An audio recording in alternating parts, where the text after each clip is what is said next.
देखिए, कहा जाता है कि चुनावी राजनीति में चेहरों का अहम रोल होता है। चुनाव से लेकर हर तरह की रणनीति खास चेहरों को लेकर ही बनाई जाती है। राजस्थान से लेकर मध्य प्रदेश और छत्तीसगढ़ से लेकर तेलंगाना तक ऐसे कई दिग्गज हैं जिनके लिए चंद घंटे के बाद आने वाले नतीजे निर्णायक होंगे। चुनावी हार जीत का फैसला तो ईवीएम खुलने के बाद ही होगा, लेकिन यही फैसला राजनीति में लंबा दौर देख चुके कई दिग्गजों की भविष्य की राजनीति की राह भी तय करेगा। 4 राज्यों में नतीजों से पहले, नतीजों के बाद की सियासत का संपूर्ण विश्लेषण करती यह रिपोर्ट गौर से देखिए।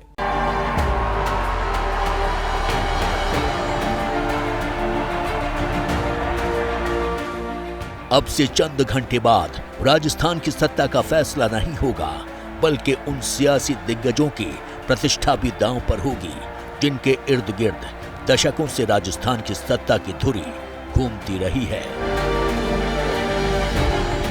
इन्हीं में पहला नाम है वसुंधरा राजे सिंधिया।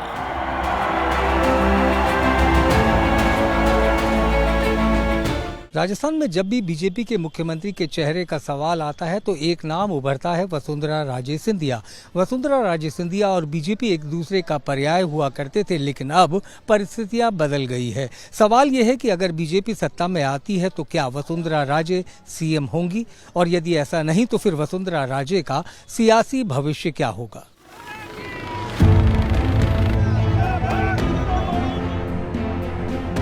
राजस्थान में बीजेपी का जिक्र वसुंधरा राजे की राजनीति के बिना अधूरा है। ये और बात है कि इस बार का चुनाव बीजेपी ने बगैर सीएम चेहरे के लड़ा, जिसने कई कयासों और अटकलों को हवा दे दी है। लेकिन वोटिंग से 3 दिन पहले प्रधानमंत्री नरेंद्र मोदी की 12 में हुई रैली से आई तस्वीर ने हर कयास को दूर कर दिया। 21 नवंबर को प्रधानमंत्री नरेंद्र मोदी अंता विधानसभा क्षेत्र में प्रचार के लिए पहुंचे थे। मंच से प्रधानमंत्री मोदी ने पहले हाथ हिलाकर लोगों का अभिवादन किया। जब वो कुर्सी पर बैठे तो उनके ठीक बगल की सीट पर वसुंधरा राजे बैठी। पार्टी के नेता और कार्यकर्ता मंच पर बड़ी सी माला लेकर आए। प्रधानमंत्री मोदी और वसुंधरा राजे इसके भीतर एक फ्रेम में एक साथ आए। इस बीच प्रधानमंत्री ने वसुंधरा राजे से कुछ हंसकर कहा। वसुंधरा ने उन्हें जवाब भी दिया। इस दौरान प्रधानमंत्री नरेंद्र मोदी और वसुंधरा राजे के चेहरे पर मुस्कुराहट थी। ये वो तस्वीर थी जिसका वसुंधरा राजे के समर्थक भी लंबे समय से इंतजार कर रहे थे। राजस्थान की 2 बार मुख्यमंत्री रही वसुंधरा राजे की संगठन में पकड़ किसी से छिपी नहीं है। भली उन्होंने जो शुरुआत है चुनाव की थोड़ा हल्के तौर पे की, लेकिन बाद में वे अपने पुराने अंदाज में नजर आईं। उन्होंने जमीन पर काम किया और कार्यकर्ताओं से सीधा संपर्क स्थापित किया।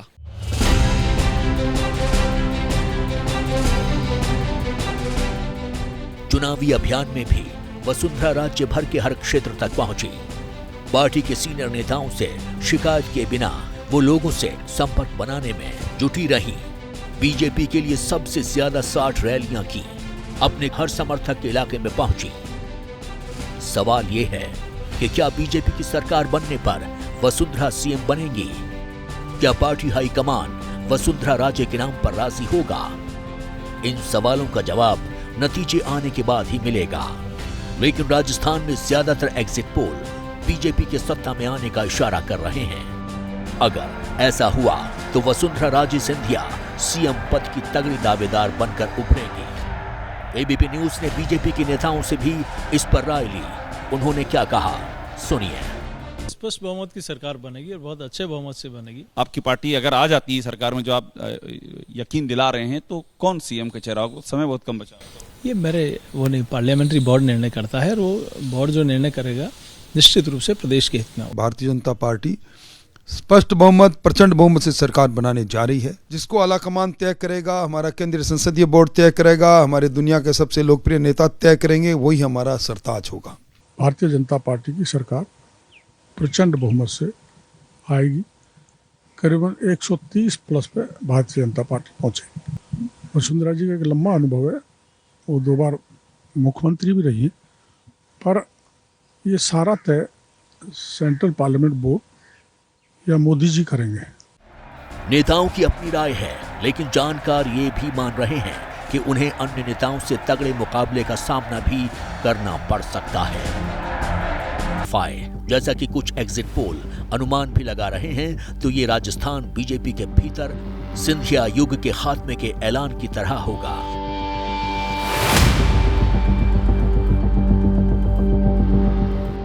सिर्फ वसुंधरा राजे ही नहीं बल्कि चंद घंटे बाद आने वाले चुनाव के नतीजे राजस्थान के मुख्यमंत्री अशोक गहलोत का सियासी भविष्य भी तय करेंगे। पिछले 2 दशकों से राजस्थान की राजनीति अशोक गहलोत और वसुंधरा राजे के इर्द गिर्द घूमती रही है। ऐसे में ये जानना भी जरूरी है कि अगर रिवाज बरकरार रहता है तो ये अशोक गहलोत के लिए कितना तगड़ा झटका हो सकता है।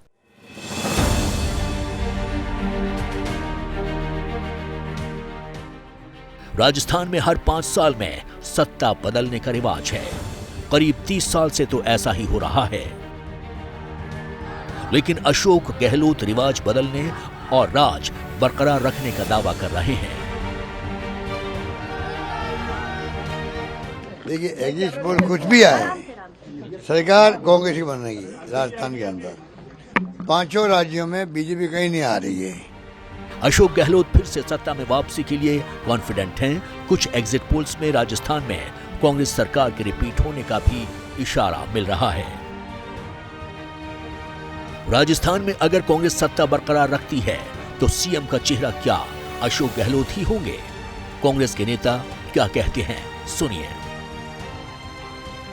अशोक गहलोत का गजकेसरी हो गया, राहुल गांधी का टाइम बहुत अच्छा शुरू हो गया और कांग्रेस की कुंडली बहुत अच्छी है। नीयत जब अच्छी होती है कांग्रेस पार्टी के हर कार्यकर्ता की, नेता की, तो रिजल्ट अच्छे आते हैं। रिजल्ट अच्छे आएंगे, कांग्रेस सरकार बनाएगी।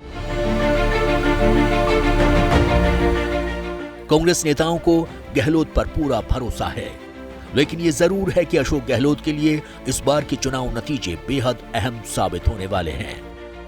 अगर कांग्रेस जीतती है तो ये किसी करिश्मे से कम नहीं होगा।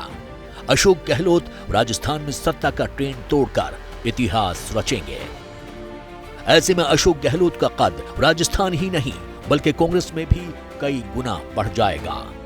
जाहिर है कांग्रेस जीतती है तो अशोक गहलोत को कहीं चुनौती नहीं मिलेगी, लेकिन अगर राजस्थान में सत्ता परिवर्तन का रिवाज बरकरार रहता है और बीजेपी सत्ता में आती है तो गहलोत की सियासी राह आसान नहीं होगी।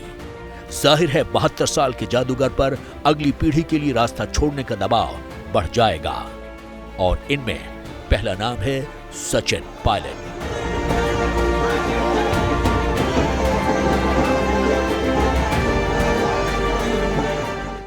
सचिन पायलट नई पीढ़ी के नेता हैं। अशोक गहलोत के साथ में उनकी सियासी अदावत किसी से छिपी नहीं है। ऐसे में चंद घंटे बाद आने वाले नतीजे सचिन पायलट के राजनीतिक भविष्य के मद्देनजर भी बेहद ही अहम साबित होंगे।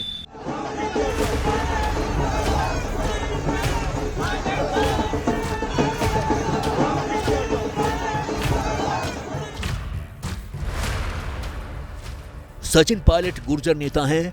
2018 में राजस्थान का गुर्जर वोट कांग्रेस के खेमे में गया, लेकिन पायलट मुख्यमंत्री की कुर्सी तक नहीं पहुंच पाए। इस दफा भी राह मुश्किल ही नजर आ रही है। राजस्थान में अगर कांग्रेस जीतती है तो इसका श्रेय अशोक गहलोत को जाएगा। ऐसे में मुख्यमंत्री पद के लिए सचिन पायलट की दावेदारी कमजोर पड़ेगी। लेकिन अगर कांग्रेस सत्ता से बाहर होती है तो ये गहलोत के लिए सबसे बड़ा झटका साबित होगा। ऐसे में सचिन पायलट राजस्थान में पार्टी के सेंटर में आ सकते हैं, लेकिन ये सिर्फ अनुमान और कयास हैं। असली नतीजा क्या होगा ये चंद घंटे बाद पता चल जाएगा। फिलहाल मध्य प्रदेश का रुख करते हैं।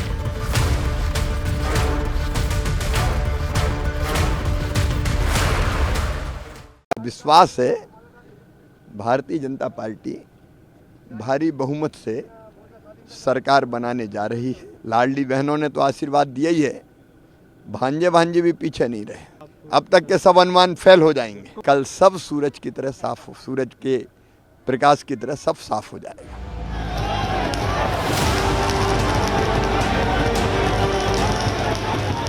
शिवराज चौहान, वो नाम जो 2003 से ही मध्य प्रदेश की सत्ता पर काबिज बीजेपी के लिए खास रहा है। शिवराज चौहान 2005 में पहली बार मुख्यमंत्री बने, लेकिन क्या 5वीं बार बन पाएंगे? इसका जवाब मध्य प्रदेश के गृह मंत्री नरोत्तम मिश्रा ने दिया।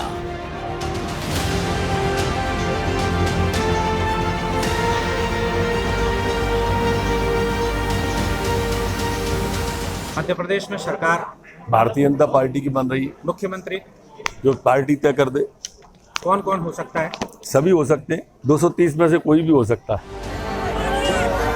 बीजेपी के इस बीजेपी ने इस बार बिना सीएम के चेहरे के चुनाव लड़ा और यदि बीजेपी की सरकार बनती है तो शिवराज सिंह चौहान को नज़रअंदाज करना मुश्किल होगा, क्योंकि उन्होंने काफ़ी मेहनत की है चुनाव में और 165 से ज़्यादा सभाएं की हैं।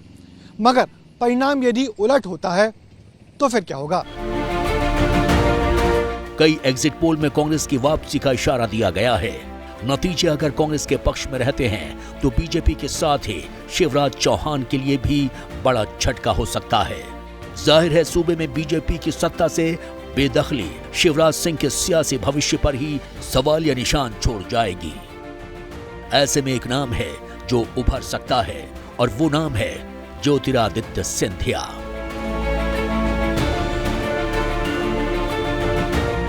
हमें पूर्ण विश्वास है कि कल के काउंटिंग में भगवान का आशीर्वाद भी, प्रधानमंत्री जी की प्रेरणा, गृह मंत्री जी का निर्देशन और अध्यक्ष जी का साथ मध्य प्रदेश में भारतीय जनता पार्टी की पूर्ण बहुमत की सरकार बनेगी।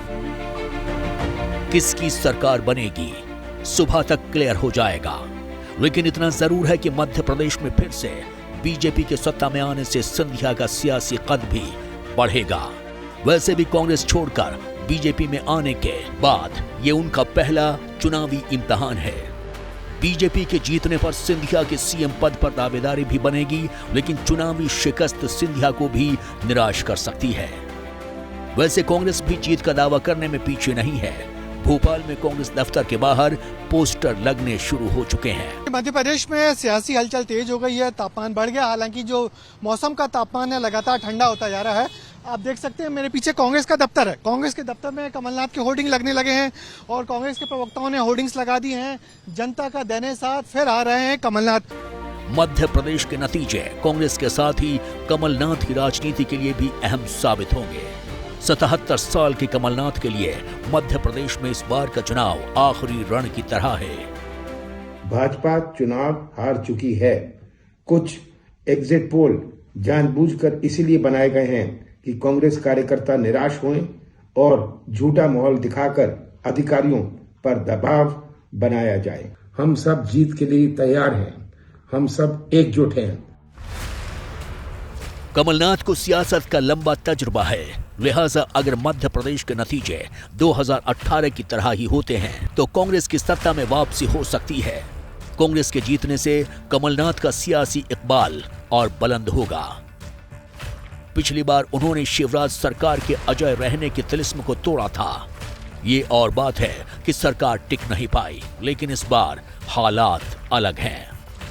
कांग्रेस की जीत पर कमलनाथ के लिए दूर दूर तक कोई चुनौती नहीं होगी। जीतने पर मुख्यमंत्री की कुर्सी तय होने के साथ निष्कंटक भी रहेगी। लेकिन अगर कांग्रेस को मध्य प्रदेश में फिर शिकस्त का सामना करना पड़ा तो ये कमलनाथ के लिए बड़ा झटका होगा, क्योंकि 77 साल के कमलनाथ के लिए एमपी की सत्ता पर बैठने का ये आखिरी मौका है। अगले चुनाव तक वो 82 साल के हो जाएंगे। ऐसे में राजनीति में लगातार एक्टिव रहना बड़ी चुनौती हो सकती है। वैसे ये सिर्फ सियासी कयास है, एग्जिट पोल के नतीजों का सारांश है। असली नतीजे क्या होंगे, कौन जीतेगा, किसे शिकस्त मिलेगी, वादों और दावों की अग्नि परीक्षा तो ईवीएम खुलने के बाद ही होगी।